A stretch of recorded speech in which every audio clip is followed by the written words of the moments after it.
आइए हम परमेश्वर के पवित्र वचन से व्यवस्था विवरण की किताब उसका 31 अध्याय और उसका 24 से हम पढ़ते हैं। जब मूसा इस व्यवस्था के वचन को आदि से अंत तक पुस्तक में लिख चुका, तब उसने यहोवा का संदूक उठाने वाले लेवियों को आज्ञा दी, व्यवस्था की इस पुस्तक को लेकर अपने परमेश्वर यहोवा की वाचा के संदूक के पास रख दो कि यह वहां तुझ पर साक्षी देती रहे, क्योंकि तेरा बलवा और हठ मुझे मालूम है। देखो मेरे जीवित और संग रहते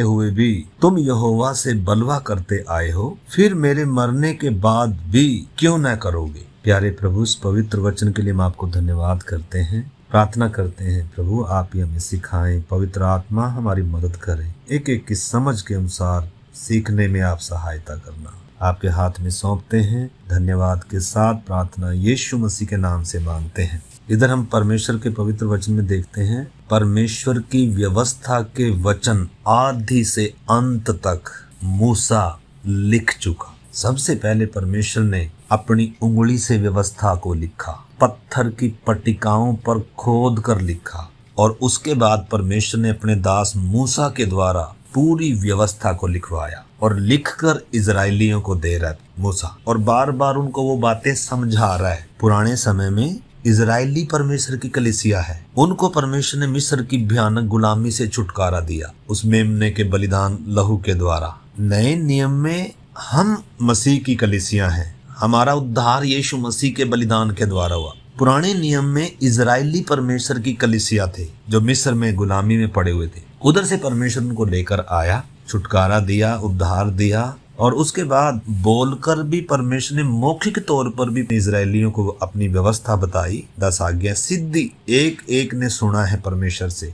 उसके बाद लिखित रूप में भी परमेश्वर ने पत्थर पर खोद कर दिया, और उसके अलावा जो बाकी सारी व्यवस्था थी, उत्पत्ति से लेकर व्यवस्था विवरण तक सारी 5 किताबें मूसा के द्वारा लिखी गई। उनको समझा रहा है कि 25 में तब उसने यहोवा का संदूक उठाने वाले लेवियों को आज्ञा दी, व्यवस्था की इस पुस्तक को लेकर अपने परमेश्वर यहोवा के वाचा के संदूक के पास रख दो कि यह वहां तुझ पर साक्षी देती रहे। क्या साक्षी देती रहे? कि परमेश्वर ने तुम्हारे साथ कितने बड़े बड़े काम किए, छुटकारा दिया, भलाइयां करी, तुझे अपनाया, वाचा बांधी, वायदे दिए, प्रतिज्ञाएं दी, मन्ना खिलाया, चट्टान से पानी पिलाया, लाल समुंदर 2 भाग कर बीच में से निकाल कर लाया, तुम्हें उकाब की नाई परों पर उठाया। ये पुस्तक, ये वचन मेरी क्या देंगे?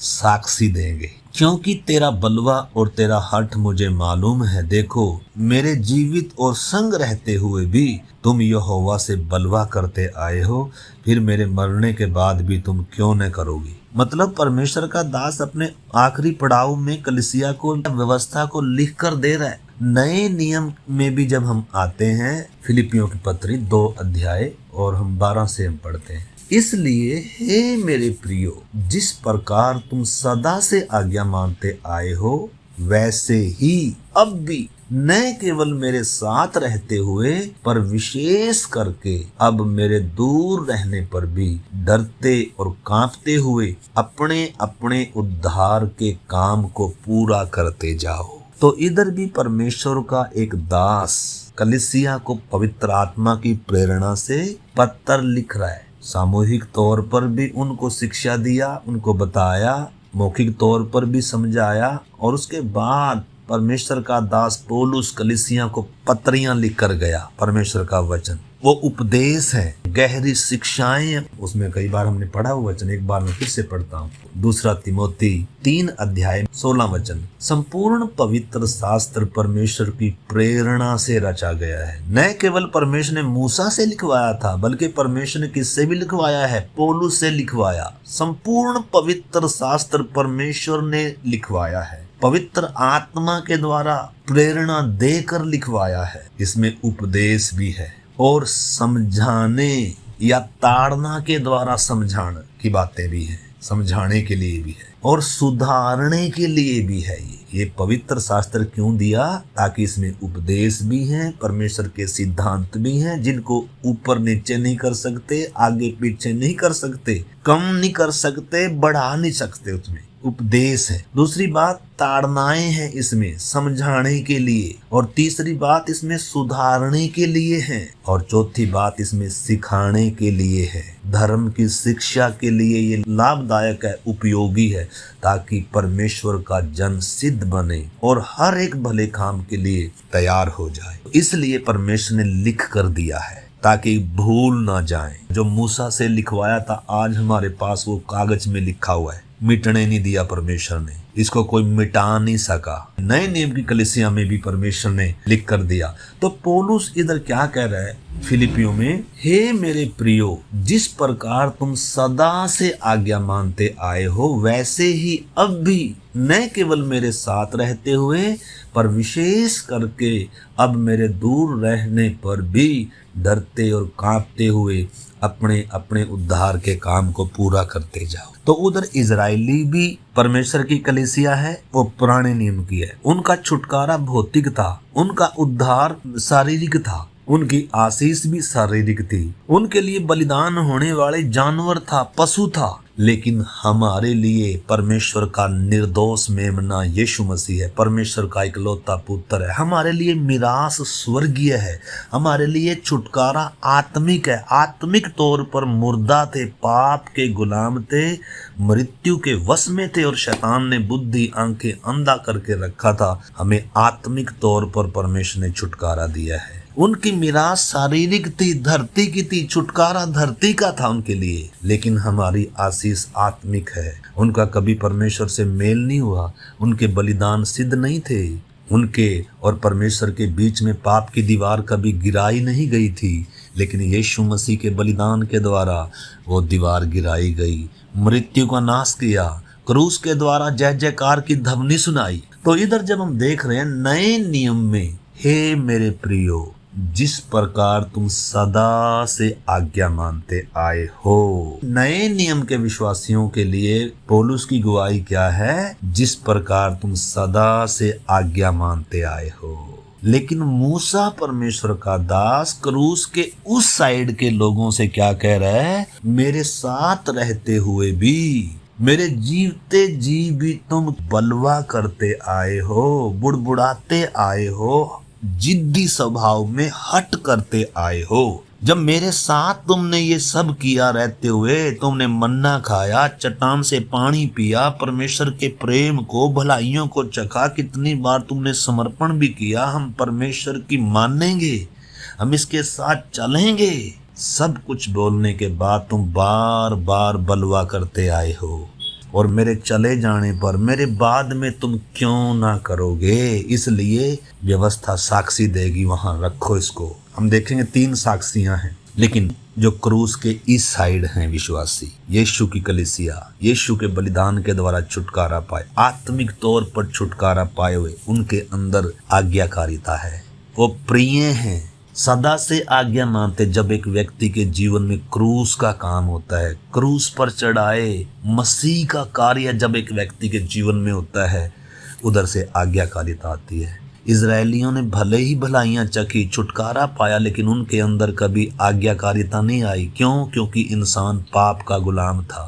पाप इंसान को परमेश्वर का बैरी बनाता है, परमेश्वर की व्यवस्था का विरोध कराता है, आज्ञा तुड़वाता है। लेकिन क्रूस के बलिदान के द्वारा आज्ञाकारिता आई। तो पुराने नियम के कलीसिया ने भी छुटकारा पाया, उद्धार पाया, और नए नियम में भी छुटकारा उद्धार पाया। उनका शारीरिक था, हमारा आत्मिक है। और कलीसिया की जो पौलुस गवाही दे रहा है, ये सदा से आज्ञा मानते आए हैं। जिस प्रकार तुम आज्ञाकारी करते आए, आज्ञा मानते आए, मेरे साथ रहते हुए भी, अब विशेष कर मेरे दूर रहने पर भी क्या करना है? तुमने डरते और कांपते हुए अपने अपने उद्धार के काम को पूरा करना है। मूसा भी कुछ जिम्मेदारियां बता रहा है और उनका बैकग्राउंड बता रहा है और चेतावनी दे रहा है, आगे भी तुम क्या करोगे। इधर परमेश्वर का दास पौलुस भी कलीसिया के बैकग्राउंड को बता रहा है, तुम सदा आज्ञा मान। जब क्रूस तुम्हारे जीवन में आया, तब आज्ञाकारिता आई, छुटकारा आया, तुम नया जीवन पाए। इसलिए अब न केवल मेरे साथ रहते पर विशेष कर मेरे दूर रहने पर भी, मेरे चले जाने पर भी तुमने क्या करना है, आज्ञाकारिता में रहना और क्या करना, अपने उद्धार के काम को पूरा करना है। तो दोनों में फर्क हम देखते हैं। क्रूस जिन्होंने समझा नहीं है, जिनके जीवन में क्रूस आया नहीं है, वो अभी भी पुराने नियम में जी रहे हैं। उनके अंदर अभी भी अनाज्ञाकारिता है, वो अभी भी बुड़बुड़ाने वाले हैं, वो अभी भी हट करने वाले हैं। हाँ, कई बार वो समर्पण करते हैं, कई बार वो परमेश्वर के सामने रोते हैं, प्रभु हमें क्षमा कर। लेकिन अगर क्रूस की गंभीरता को सही रीति से समझा नहीं है, छुटकारे की गंभीरता को, पाप की भयानकता को, उद्धार के उस कीमत को सही रीति से समझा नहीं है, क्रूस की तरफ निगाहें नहीं है, यीशु की तरफ ताकते हुए नहीं है, तो आज्ञाकारिता नहीं है। थोड़ी देर के लिए आज्ञा मानेंगे, एतवार के दिन संगति में आएंगे, बाइबल भी पढ़ेंगे, प्रार्थना भी करेंगे, लेकिन आज्ञाकारी कंटिन्यू आज्ञाकारिता नहीं रहेगी। इसलिए प्रभु ने कहा था, बुद्धिमान वो है जो मेरी बातों को सुनकर उन्हें मानता है। वह उस मनुष्य के समान है जिसने घर बनाते समय नींव चट्टान पर रखी, मिट्टी गहरी खोद कर, मेहनत कर कर चट्टान पर नींव रखी और उसने अपना मकान बनाया। और निश्चय है बाढ़ें आई, तूफान आया, बारिश आई और घर पर टकराई, लेकिन उस घर का कुछ भी नहीं बिगाड़ सकी, क्योंकि उसकी नींव चट्टान पर रखी है, आज्ञाकारिता पर रखी गई है, वचन पर रखी गई है। लेकिन मूर्ख वो था जिसने सुना तो सही वचन, लेकिन उसके अंदर आज्ञाकारिता नहीं थी। उसने मेहनत नहीं करी, आज्ञा मानने के लिए उसने कोई दुख नहीं उठाया, इसलिए उसने भी घर बनाया, उसने भी समय खर्च किया, वो भी प्रार्थना में आया, उसने भी सब वचन सुने। लेकिन जब आंधी आई, जब बाढ़ें आई, जब घर पर टकराई, तो घर गिरकर सत्यानाश हो गया। तो एक आज्ञाकारी और एक अनाज्ञाकारी। इजरायली अनाज्ञाकारी थे, बुड़बुड़ाने वाले थे, हट करने वाले थे। छुटकारे का अनुभव पाया है, मन्ना खाया है, चट्टान से पानी पिया है। इधर नए नियम में जिन्होंने उद्धार पाया, उनके अंदर क्रूस से ही आज्ञाकारिता आ रही है, क्रूस से ही आज्ञाकारिता परमेश्वर चाहता है। यीशु ने हमारे लिए आदर्श दिया, यीशु ने दुख उठा कर आज्ञाकारिता सीखी। तो परमेश्वर इजरायलियों को किधर लेकर आया था? मरुभूमि में लेकर आया था। समस्या भी आने देता है परमेश्वर, कई बार देख रहा है ये मेरी आज्ञा मानेंगे कि नहीं। उसने कई बार भूखा भी होने दिया ताकि मनुष्य को सिखाए कि मनुष्य केवल रोटी से जिंदा नहीं रहेगा, परंतु परमेश्वर के मुख से निकलने वाले वचन से जिंदा रहेगा। तो परमेश्वर आज्ञाकारिता की मांग करता है। आज्ञाकारिता अति जरूरी है। आदम ने आज्ञा तोड़कर परमेश्वर के खिलाफ बलवा किया और हमेशा के लिए परमेश्वर से दूर हो गया। जब तक इंसान के अंदर दोबारा आज्ञाकारिता नहीं आएगी, और ये क्रूस के पास आकर आज्ञाकारिता आती है। क्रूस एक व्यक्ति को आज्ञा मानना सिखाता है। यीशु का बलिदान एक व्यक्ति को आज्ञाकारी करना सिखाता है, परमेश्वर से प्रेम करना सिखाता है। पुराने समय के परमेश्वर को प्रेम नहीं कर सके क्योंकि उनके अंदर पाप था। उनके अंदर मन तो आता था कि हम परमेश्वर से प्रेम करें, परमेश्वर हमें कितना प्यार करता है, परमेश्वर ने हमें छुड़ाया है, परमेश्वर ने कितने भलाइयां करी, वो समर्पण भी करते थे, लेकिन पाप के गुलाम थे। आज्ञा तुड़वाता है पाप। तो इस करके हमें पाप की गंभीरता को समझना है, उद्धार, अनुग्रह, परमेश्वर के प्रेम की कीमत को समझना है। और जिस प्रकार क्रूस से आज्ञाकारिता सीखी, मन फिराया, उद्धार पाया, बपतिस्मा लिया, उसी प्रकार कुलुसियों की पत्री में जब 2 अध्याय और उसका 6-7 वचन पढ़ते हैं, अतः जैसे तुमने मसीह यीशु को प्रभु कर कर ग्रहण कर लिया है, वैसे ही उसी में चलते रहो और उसी में जड़ पकड़ते रहो और बढ़ते जाओ। और जैसे तुम सिखाए गए वैसे ही विश्वास में दृढ़ होते जाओ और अधिक धन्यवाद करते रहो। जो अंत तक विश्वास योग्य रहेगा, जो अंत तक आज्ञाकारी रहेगा। बीच में चांस है, उद्धार भले ही हमने पाया है, इसलिए पौलुस लिख रहा है, डरते कांपते हुए अपने उद्धार का काम पूरा करो। ऐसा नहीं है कि हम आराधना में आए, हम वचन सीख रहे हैं, लेकिन आराधना में तो उठने के बाद या सप्ताह भर हमारे जीवन में आज्ञाकारिता ही ना हो। परमेश्वर ने अपना वचन दिया ताकि ये माना जाए। तो इस करके इधर परमेश्वर हमें आज्ञा मानना सिखा रहा है। इजराइल को परमेश्वर ने आज्ञा मानना सिखाया। इजराइल को परमेश्वर ने मन्ना दिया, 6 दिन मन्ना दिया, 7वें दिन मन्ना नहीं गिरेगा, इसलिए बाहर नहीं जाना। परमेश्वर आज्ञाकारिता सिखा रहा था। परमेश्वर ने कहा था 6 दिन में 7वें दिन का मैं तुम्हें दूंगा, विश्वास करना, घर में रहना। लेकिन उनको विश्वास ही नहीं था, उनको सब्र ही नहीं था। 7वें दिन भी गए लेकिन कुछ नहीं मिला। और फिर परमेश्वर ने कहा था 6ठे दिन ही सिर्फ 7वें दिन के लिए बटोरना, क्योंकि विश्राम का दिन है। लेकिन उन्होंने क्या किया शुरू में, क्योंकि अनाज्ञाकारी थे, क्योंकि पाप इंसान के अंदर है। जब तक इंसान के अंदर पाप राज करता है ये आज्ञाकारी हो ही नहीं सकता। एक समय आज्ञा मानेगा, अगले समय तोड़ भी देगा। एक समय प्रभु से प्रार्थना करेगा, अगले समय क्या भी करेगा। तो परमेश्वर ने कहा था 6ठे दिन 7वें दिन का बटोरना, बाकी दिनों में एक ही दिन का बटोरना। लेकिन उन्होंने क्या किया, अगले दिन के लिए बटोरने लगे, लेकिन मन्ना सड़ने लग गया। परमेश्वर सिखा रहा था तुम्हें आज्ञा मानना जरूरी है। आज्ञा माननी सिखाता है परमेश्वर अपने लोगों को। हमने भी आज्ञाकारी बनना है, सीखना है आज्ञा मानना। यीशु मसीह के बारे में लिखा, उसने बचपन ही से आज्ञा माननी सीखी। जब फिलिपियों की पत्री हम पढ़ रहे हैं, 2:12 हमने पढ़ा, ऊपर विषय बता रहा है पौलुस, 2:12 हमने पढ़ा, इसलिए हे मेरे प्रियो। इसलिए का मतलब ऊपर एक विषय बताया जा रहा है, यीशु के बारे में लिखा है। मैं 5 से पढ़ता हूँ। जैसा मसीह यीशु का स्वभाव था तुम्हारा भी हो, जैसा मसीह यीशु का स्वभाव था वैसा ही तुम्हारा भी हो, जिसने परमेश्वर के स्वरूप में होकर भी परमेश्वर के तुल्य होने को अपने वश में रखने की वस्तु न समझा, वरन अपने आप को ऐसा शून्य कर दिया और दास का स्वरूप धारण किया और मनुष्य की समानता में हो गया और मनुष्य के रूप में प्रकट होकर अपने आप को दीन किया और यहाँ तक आज्ञाकारी रहा, यहाँ तक आज्ञाकारी रहा कि मृत्यु, हाँ, क्रूस की मृत्यु भी सह ली। क्रूस तक आज्ञाकारी, मरते दम तक आज्ञाकारी रहा, आखिरी श्वास तक आज्ञाकारी रहा। ऐसा नहीं है कि आधे समय हम आज्ञा मान लें और लास्ट में क्या कर दे, आज्ञा तोड़ दें। मरते दम तक आज्ञाकारी करना है। आखिरी श्वास जब तक नहीं निकलता तब तक परमेश्वर का वचन मानना है। परमेश्वर आज्ञा मानने वालों का परमेश्वर है। यीशु मसीह आज्ञा मानने वालों का उद्धार करता है। यीशु ने कहा, जब तुम मेरी आज्ञा नहीं मानते तो मुझे क्यों प्रभु प्रभु कहते हो। हमने इस बात को मेरे प्यारे भाई बहनों समझे।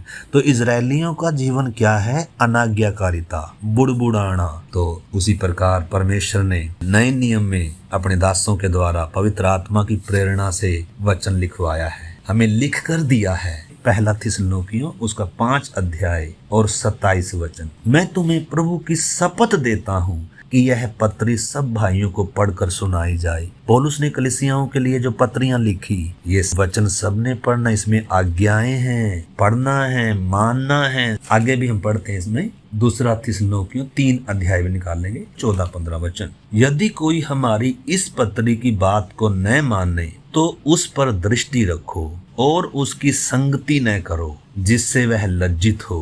तो भी उसे बैरी मत समझो, पर भाई जानकर चिताओ। यदि कोई इस लिखे हुए वचन को, जो परमेश्वर की आत्मा की प्रेरणा से लिखा गया, जो उपदेश की बातें हैं, जिसमें ताड़नाएं हैं, जिसमें सुधारने के लिए बातें लिखी हुई हैं, लिखा है यदि कोई हमारी इस पत्री की बात को न माने तो उस पर दृष्टि रखो और उसकी संगति न करो, जिससे वो क्या हो, लज्जित हो। तो भी उसे बैरी नहीं समझना। एक विश्वासी का कोई बैरी नहीं है दुनिया में, लेकिन अलगदाई में रहता है। ये नहीं है कि उधर भी संगति करो, उधर भी संगति करो, वो भी ठीक है, ये भी ठीक है, सब प्रभु को ही मान रहे हैं, सबके पास बाइबल है, सब प्रभु के दास हैं, सब प्रभु के लोग हैं ना। जो प्रेरितों के उपदेश को नहीं मानता, जो यीशु की खरी शिक्षाओं को नहीं मानता, उनकी संगति करने के लिए बाइबल मना करती है।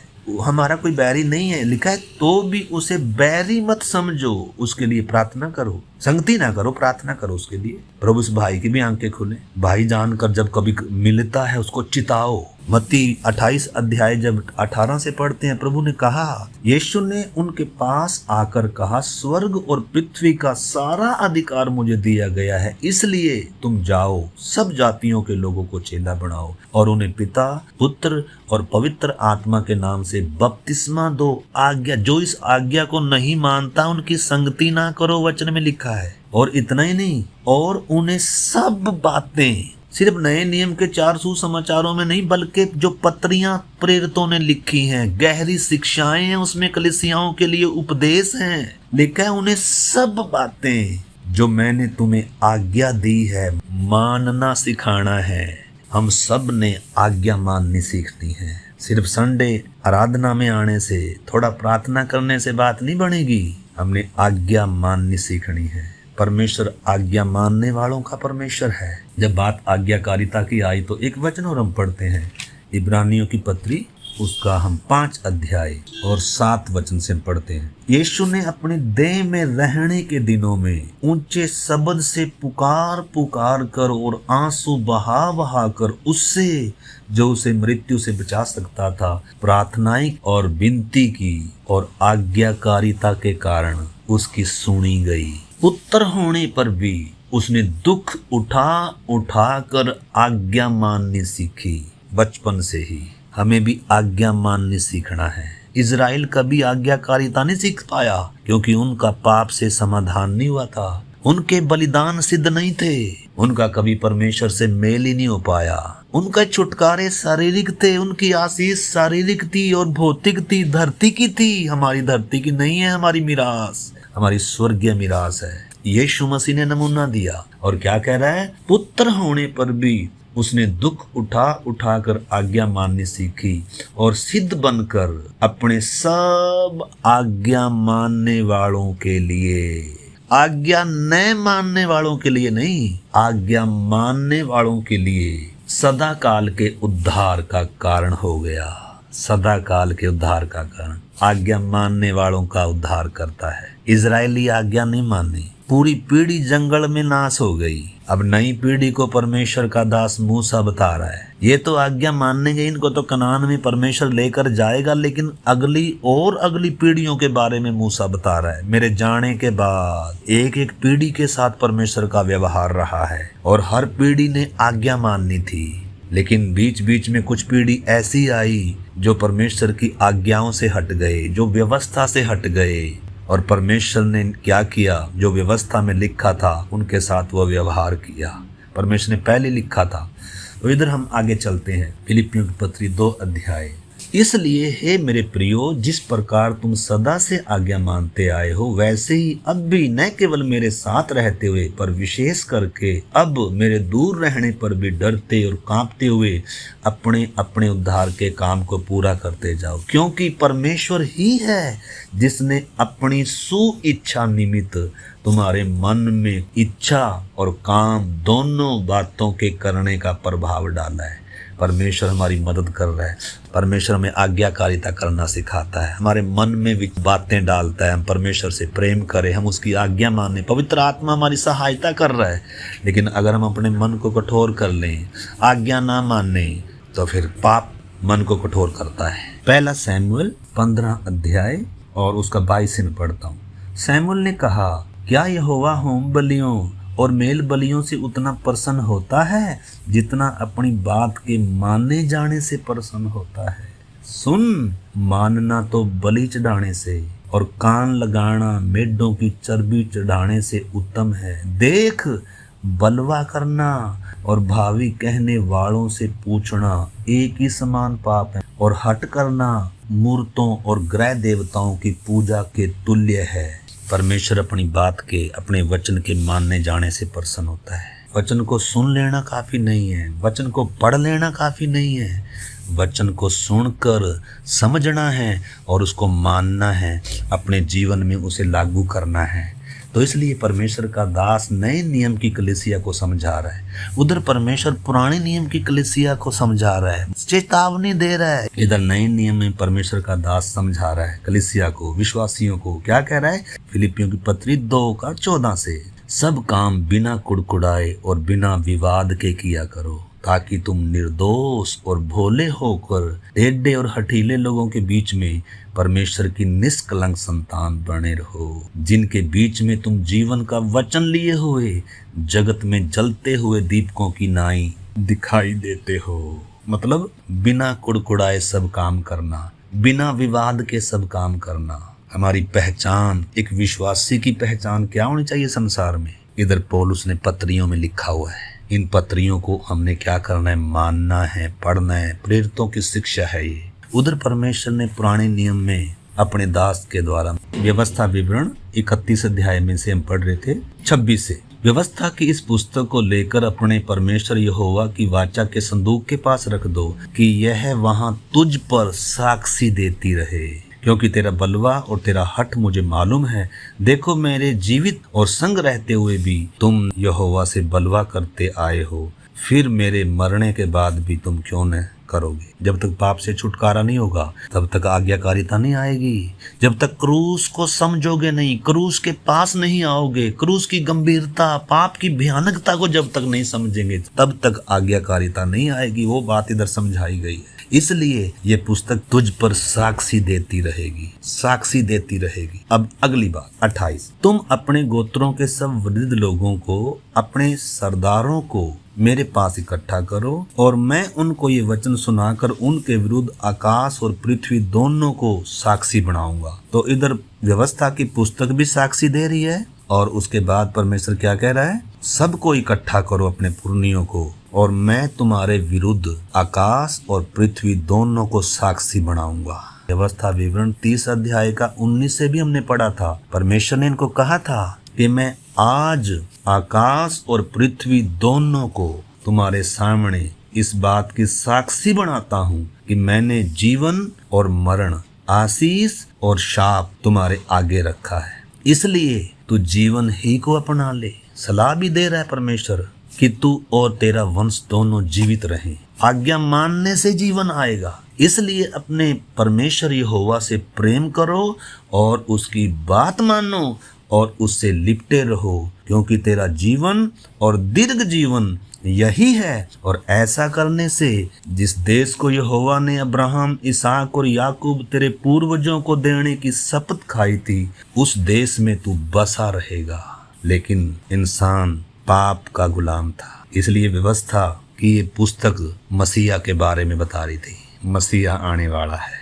लेकिन उन्होंने बाइबल तो पढ़ते थे, व्यवस्था तो पढ़ते थे, लेकिन व्यवस्था क्या कहती है उसको वो कभी सुन नहीं पाए। यीशु ने कहा व्यवस्था में मेरे बारे में लिखा है, वो कह रहे हम तो मूसा के चेले हैं, हम तो मूसा की मानेंगे। एक समय आ रहा है परमेश्वर मूसा को भेजेगा उनके पास, मूसा और एलिया आएंगे। एक समय आ रहा है इजराइल, जब असली मसीहा आया तो इजराइल ने स्वीकार नहीं किया, लेकिन अभी एंटी क्राइस्ट खड़ा होगा और उस समय इजराइल मसीह विरोधी को अपना मसीहा स्वीकार करेंगे।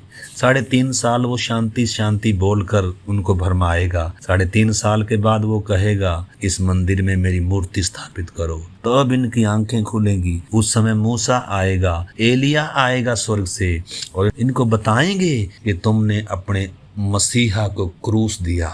जो व्यवस्था बताती आई, जो नबियों ने बताया, जो भविष्यवाणी जिसके बारे में हुई थी, वो तुम्हारे बीच में आया और तुमने उसको क्रूस दिया। तब इजराइल छाती पीटेंगे, पश्चाताप करेंगे, तब वो यीशु को अपना प्रभु और उद्धारकर्ता मानेंगे। तब यीशु 7 साल पूरे होने के बाद महाक्लेश के प्रभु बादलों पर आएगा। इजराइल इतना कठोर है, परमेश्वर इजराइल को इस महाक्लेश के द्वारा तोड़ेगा। इतने अनाज्ञाकारी हैं, इतने कठोर हैं, इतने ढीठ हैं, आज्ञा नहीं माननी अभी तक भी इन्होंने, यीशु को अपना प्रभु नहीं मानना अभी तक इन्होंने, इसलिए इनके जीवन में कितना कष्ट है। अभी और इनके भागने के दिन आ रहे हैं। यीशु ने कहा हाय उस पर जो उन दिनों गर्भवती होगी, क्योंकि भागना पड़ेगा। इजराइल के बुरे दिन आने वाले हैं। मूसा इनको आकर बताएगा, मैंने कहा था कि तुम्हारे बीच में परमेश्वर मेरे समान एक व्यक्ति को खड़ा करेगा, तुम उसकी मानना। लेकिन इजराइल ने मसीहा की नहीं माननी। मूसा ने यीशु के बारे में बताया,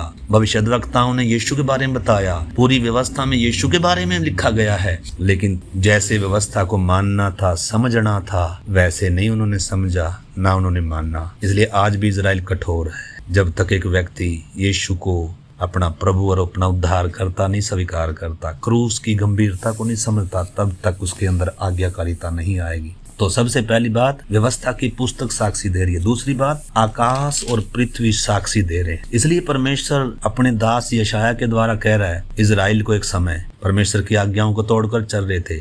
यशायाह के द्वारा परमेश्वर कह रहा है, हे आकाश सुन, हे पृथ्वी कान लगा, क्योंकि तुम गवाह हो, मैंने तुम्हें साक्षी ठहराया था। सबसे पहले परमेश्वर ने आकाश और पृथ्वी को ही बनाया था। जब परमेश्वर ने आदम को मिट्टी से रचकर अपने जीवन का श्वास फूंका, तब भी आकाश और पृथ्वी गवाह हैं। इसलिए आकाश और पृथ्वी गवाही देंगे। आकाश और पृथ्वी को परमेश्वर न्याय के दिन भी पुकारेगा। सब बातें प्रकट की जाएगी, इसने क्या क्या इसने किया है, आकाश के नीचे पृथ्वी के ऊपर सब प्रकट किया जाएगा। गवाही देंगे, किसी का पक्षपात नहीं करते। यशायाह की किताब और उसका 1 अध्याय 2 से, हे स्वर्ग सुन, हे पृथ्वी कान लगा, क्योंकि यहोवा कहता है, मैंने बाल बच्चों का पालन पोषण किया और उनको बढ़ाया भी, परंतु उन्होंने मुझसे बलवा किया।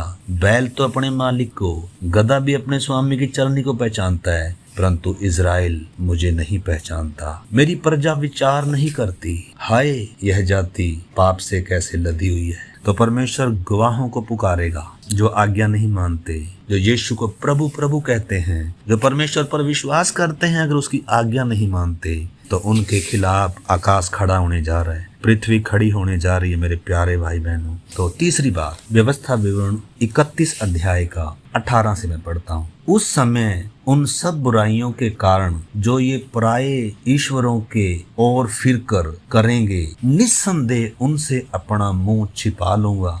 इसलिए अब तुम यह गीत लिख लो और तू इसे इजरायलियों को सिखाकर कंठस्थ करा देना, इसलिए कि यह गीत उनके विरुद्ध मेरा साक्षी ठहरे। तो इधर हम तीसरी साक्षी देख रहे हैं, गीत भी इजराइल पर मेरी साक्षी होगा, इनके विरुद्ध साक्षी देगा गीत। इसलिए इजरायली भजन संहिता में सब गीतों को कितनी महत्व देते हैं इजरायली। तो इसको हम अगली बार सीखेंगे। तो आज हमने जो बात सीखी, 3 साक्षी हैं। सबसे पहले व्यवस्था की किताब साक्षी दे रही है, दूसरी बात आकाश और पृथ्वी साक्षी हैं, और तीसरी बात ये गीत साक्षी है। व्यवस्था विवरण के अलावा बाइबल में भजन संहिता भी है, मूसा के गीत भी हैं, जिसे इजरायली हर पर्व में गाते थे। गीतों के महत्व को हम अगली बार सीखेंगे। तो अभी हम प्रार्थना करेंगे। आज्ञाकारिता पर आज हमने सीखा। तो अगर क्रूस के इस साइड के लोगों के अंदर भी आज्ञाकारिता ना आए तो फिर क्रूस का महत्व कहाँ रहा, फिर क्रूस की विशेषता कहाँ रही। अगर हमारे जीवन में अनाज्ञाकारिता है